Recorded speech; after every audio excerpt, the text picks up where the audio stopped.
आदम हव्वा के बारे में आप मुसलमान भाई पढ़ते हैं ना? जी जी जी। वो आदम हव्वा को ही हमारे हिंदू में मनु और शत्रुपा कहते हैं। वही शुरू अल्लाह का नाम लेकर जो बड़ा मेहरबान निहायत रहम। अस्सलाम वालेकुम दोस्तों आप इस वीडियो में देख सकते हैं कि एक पंडित और एक शख्स आपस में बात कर रहे थे। तभी वो शख्स कहने लगा कि अल्लाह रब्बुल इज़्ज़त ने दुनिया के अंदर जितने भी पैगंबर नबी अवतार भेजे हैं वो सिर्फ़ और सिर्फ बंदों की हिदायत के लिए भेजे हैं, अल्लाह को एक मनवाने के लिए भेजे हैं। जो शख्स अल्लाह को छोड़कर किसी और की इबादत करता है उनको समझाने के लिए भेजे गए थे। और इस शख्स ने हज़रत नूह अलैहिस्सलाम का भी ज़िक्र किया। जो शख्स नूह अलैहिस्सलाम पर ईमान ले आए थे अल्लाह पाक ने उनको तो बचा लिया, और जिन्होंने नूह अलैहिस्सलाम पर और अल्लाह पर ईमान नहीं रखा तो अल्लाह पाक ने उनको नस्ते नाबूद कर दिया था और उन पर पानी का अजाब भेज दिया था। आइए ये पूरा वीडियो सुनते हैं। और पंडित जी कह रहे हैं कि जिनको हम आदम और हव्वा कहते हैं, पंडित जी कह रहे हैं कि वो भी मानते हैं कि आदम अलैहिस्सलाम दुनिया के सबसे पहले इंसान हैं और अम्मा हव्वा दुनिया की सबसे पहली औरत हैं। आइए ये पूरा क्लिप सुनते हैं। आपसे गुजारिश है इस क्लिप को ज़रूर सुने। तो आदम हव्वा के बारे में आप मुसलमान भाई पढ़ते हैं ना? जी जी जी। वो आदम हव्वा को ही हमारे हिंदू में मनु और शत्रुपा कहते हैं। वही मनु शत्रुपा है। जी। आपके द्वारा जो कथा कही गई है, हाँ, उस कथा में कहीं से भी धर्म या धर्म विशेष से किसी भी तरह का कोई लेना देना नहीं है। जी जी जी। सारा जो एक मैसेज है वो है मानवता। मानवता, जी। मानवता के प्रेम के लिए ही सारे धर्म का उत्थान, मतलब ईश्वर ने अगर किसी को किसी भी धर्माचार्य या किसी भगवान को भी अगर दुनिया के अंदर भेजा है तो धर्म के नहीं, मानवता की सेवा के लिए भेजा है। जी जी जी। लेकिन ये मैसेज देके दिया है कि धर्म के अनुसार मानव की सेवा करना। बिल्कुल। जो जिस धर्म से बिलोंग करता है, चाहे वो मुस्लिम हो, ईसाई हो, हिंदू हो, वो अपने गॉड ऑफ मैसेंजर से ये दुनिया को बताना चाहता है कि मानव सेवा से ही ईश्वर को प्राप्त करा जाता है। भागवत सुनने से मानवता जागती है। मानव मात्र के कल्याण के लिए भागवत जी हैं। जी जी। सबके उत्थान के लिए। जी जी। तो आपको बहुत अच्छा लगा? बहुत अच्छा लगा।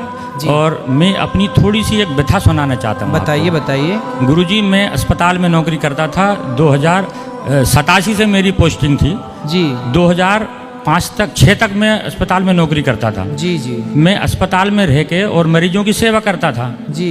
मुसलमान होने के बावजूद ना तो मैं अपने धर्म की किताबों को पढ़ता था, ना ही मैं नमाज पढ़ता था। मैं ये सोचता था मानव सेवा ही सबसे बड़ा धर्म है। जी।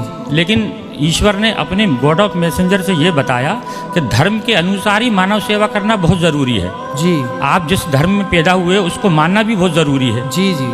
क्योंकि कोई जिस धर्म में पैदा हुआ है उसको मानना बहुत ज़रूरी है। जी। अब आप अपने स्वार्थ के लिए धर्म को बदल दो।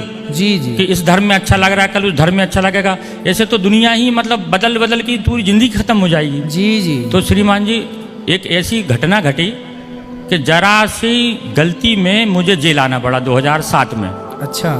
श्रीमान जी, उन 2000 साल में मैं जब जेल आया तो जेल के ही बंदियों ने और साथ में रह के मैंने किताबों को पढ़ा। हाँ। किताबों को पढ़ने के बाद में मैंने अपने धर्म के प्रति किताबों को जब पढ़ा तो जब मैंने पूरे धर्म की किताबों को पढ़ने के बाद में मुझे एहसास हुआ कि धर्म जो दिखता है वो है नहीं है। जी। उसमें सारी चीजें जो है मानव सेवा के ही बारे में बताया गया है। बिल्कुल। बड़ों का आदर करना, मानव सेवा से बड़ा कोई धर्म नहीं है सरकार। धरती में कोई धर्म नहीं है मानव सेवा से बढ़कर। मानव सेवा ही सबसे बड़ा धर्म है। जी जी जी।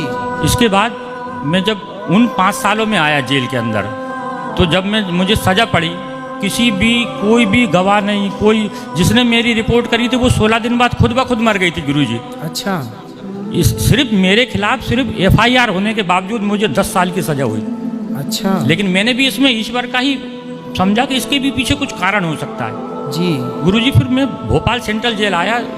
उस टाइम अपने सुपरिटेंडेंट साहब सोम कुंवर जी थे 2007 में। तो यहाँ सर एक डिप्लोमा हो रहा था, इंजीनियरिंग का डिप्लोमा। उन 3 साल में यहाँ जेल में रुका सर। मैं 3 साल में इंजीनियर बना जेल से।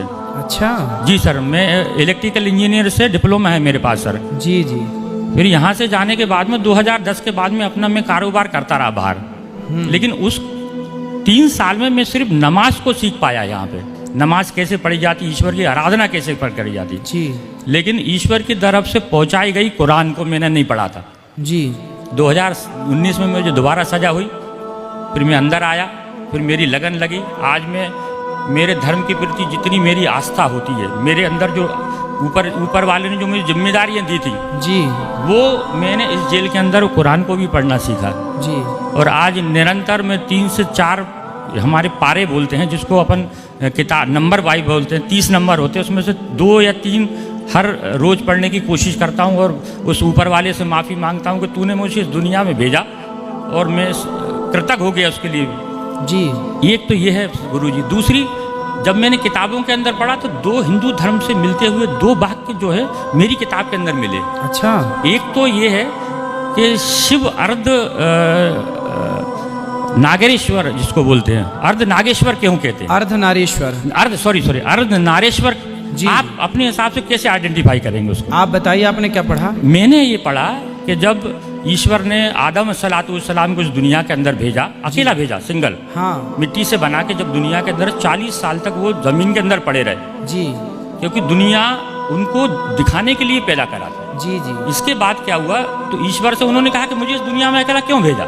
जी। तो उनके दुनिया को बनाने के लिए उनकी बाईं पसली, जी इस बाईं पसली को निकाल के उन बीबी हव्वा को उन्होंने पैदा करा, जी, बाईं पसली से। जी वहाँ मुझे आइडेंटिटी लगा कि जो अर्धनारेश्वर है वो लेफ्ट साइड में खड़ी रहती हैं। जी। तो मुझे ऐसा लगा ये कहीं उससे कहीं आइडेंटिटी तो नहीं है, इससे कहीं बिल्कुल, जुड़ाव तो बिल्कुल, नहीं है। बिल्कुल, बिल्कुल, क्योंकि जी।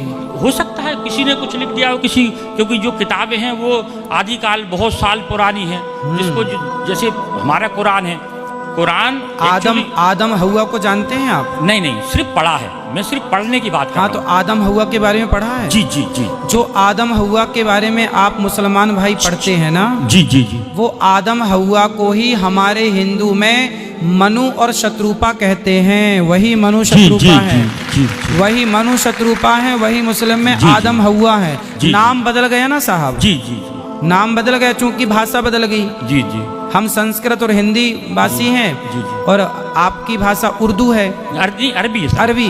तो आपने उसे आदम हव्वा कहा। जी जी। हम देखो, बात वही है, आप केला कहो या बनाना कहो, जी जी, वस्तु एक है, जी। पर नाम 2 है, चूंकि भाषा 2 हो गई। जी। उसी तरह जो आदम हव्वा आप कहते हैं, जी जी। वो एक्चुअली ब्रह्मा की संतान मनु और शत्रुपा हैं। जी जी जी। हमारे यहाँ उनका उल्लेख है। जी जी। ये मेरा सवाल का आपने आइडेंटिटी कर दी। एक दूसरा सवाल और है जी।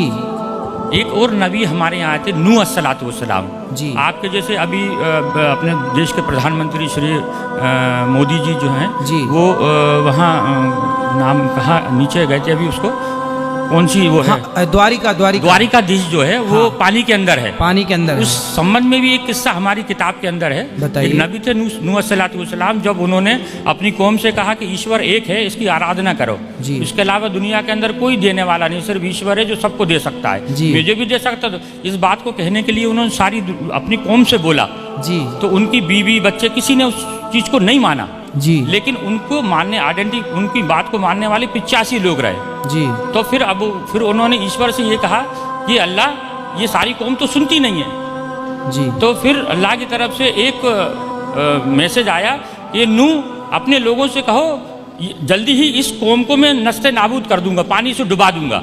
अच्छा। डुबा दूंगा।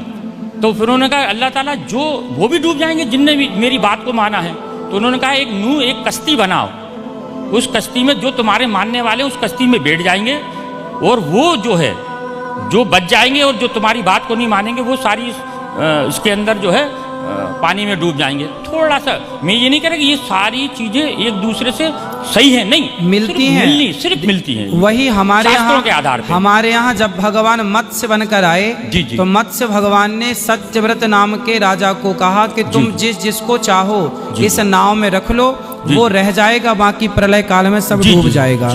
तो लगभग बातें देखिए, हिंदू और मुस्लिम कितना भी आपस में लड़ लें, लेकिन जब मूल में गहराई में जाएंगे तो ऊपर सब एक ही पाएंगे। जी जी जी जी जी। ऊपर सब एक ही पाएंगे, यहाँ कितना भी लड़ लें झगड़ लें। तो यार जी, इसलिए चाहे हिंदू धर्म हो, चाहे मुसलमान भाई हो, कुरान हो, इन सबको गहराई से जब अध्ययन किया जाएगा तब चीज़ें निकल कर आएंगी सामने। जी गुरु जी, एक सवाल का जवाब आपके द्वारा पिछले 5-4 दिनों में ये पूछा जा रहा, कहा जा रहा है कि शराब और मांस जो। तो दोस्तों, आखिर में पंडित जी ने कहा कि मोहब्बत से बड़ी कोई चीज़ नहीं है। हिंदू मुस्लिम सब आपस में जो मिले हुए हैं, अगर गहराई के अंदर, जितना गहराई के अंदर घुसते चले जाएंगे तो हमें पता चलता है कि हिंदू मुस्लिम सब हजरत आदम अलैहिस्सलाम से ही चले हैं, यानी हजरत आदम अलैहिस्सलाम की ही सब इंसान औलाद हैं। ऐसी और मालूमाती वीडियो देखने के लिए हमारे चैनल को सब्सक्राइब करें, लाइक करें, शेयर करें। फिर मिलते हैं एक और नई वीडियो के साथ। अस्सलामु अलैकुम।